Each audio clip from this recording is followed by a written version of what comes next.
So, Will Flynn, this is your first time playing tennis in Australia. How have you found the experience so far? Great. Flew in on Thursday, so I've had a bit of time to adjust already, and yeah, looking forward to it. Feeling good. So, first time in Hobart, first time at the Australian Open. What's been the motivation to coming down here for this week? I've only ever really done the UK tournaments. Started doing a little bit more international stuff last year, and decided that, you know, to take it to the next level, we've got to be playing all the Opens and start doing more international stuff. So here I am. What is it about your game that's changed to get you to the level that you're currently at, in order to start to think about breaking through to the big boy scene? Definitely competing against the better players has made me realise just how much work you need to put into it. A lot more meaningful practice as a result of that, and so that's sort of where I found myself now. But what about your on-court style of play? How has that changed in the last couple of years to get you to where you are now? It's changed a lot from enjoying hitting the ball hard all the time to actually developing a floor game, which has definitely been seeing a lot of potential there once implementing that, and maybe taking a step back to the more traditional way of playing it rather than just evolving.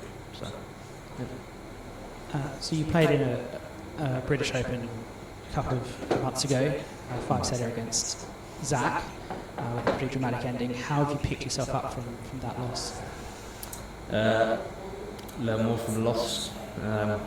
Unfortunately, Zach's just one of those people that got a bit of a problem beating at the moment, but I've just moved on and given me lots to practice coming out of that, and I've worked on a lot of things, and it's been good. So how has your preparation been for the Australian Open this year?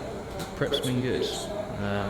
Fittest I've been on court loads, making a lot of time for solo practice as well, because that's a huge part of it. I'm feeling good. So when the draw came out, you were originally due to play Nick Howell. He's withdrawn for the tournament, and you're now playing Ben Taylor Matthews. Yeah. How does that change to your opponent, change your preparation? Well, a lot of the matches I was studying for Nick, Ben was playing them, so it worked out quite well, really.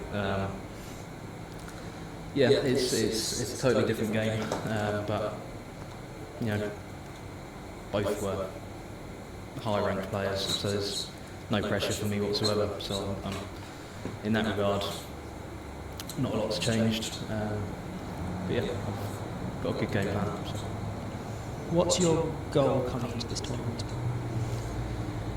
It's the first one.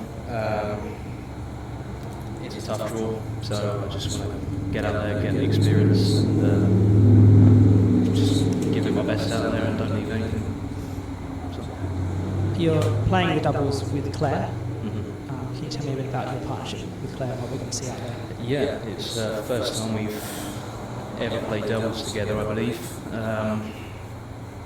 She wasn't sure if she was coming over, and I was looking for a partner, so once I got the message, I was well up for it. Should be interesting. Good mix-up. First round match there against Kieran Booth and Ollie Pridmore, who, since we've last seen them on the international stage, have developed quite the partnership here in Australia. What are you going to be thinking going into that match against that pairing? It's they obviously gel well together, and obviously at Hobart as well is going to be tough. I'm not going to reveal too much. That's what I'm going to say. And going into the rest of the season, what are your targets? What are your goals? What have you got your eye on? So shortly after this I'll be back for the silver racket at Seacourt. I'd like to try and retain the title there, and then after that, off to the States for the Tux Gold racket and the US Open. So, yeah, making my first US Open appearance. Again, just like this first one, so the goal is to just get out there, give it my all, and just get the experience for the future, really. So, yeah. Where and how do you see your career going as an amateur?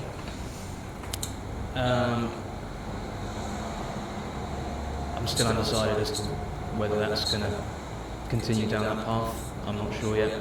If the right opportunity maybe presents itself, then I may consider going down the pro circuit, but for now, stay an amateur and play as many tournaments as I can, as you can do as an amateur. So, And then how do you make sure that you can come to these tournaments financially? How is it going to be sustainable to be an amateur but still be playing in everything? It's had some good help with a fundraiser that has sort of allowed me to get out here, and in the future, I think, tennis is the priority, so just start making that the sort of main expense, really. What are some of the things that you hope to achieve as this experience that might be away from the tennis court? What kind of stuff do you want to really gel down on? Specific to this trip? Specific to this tournament, yeah.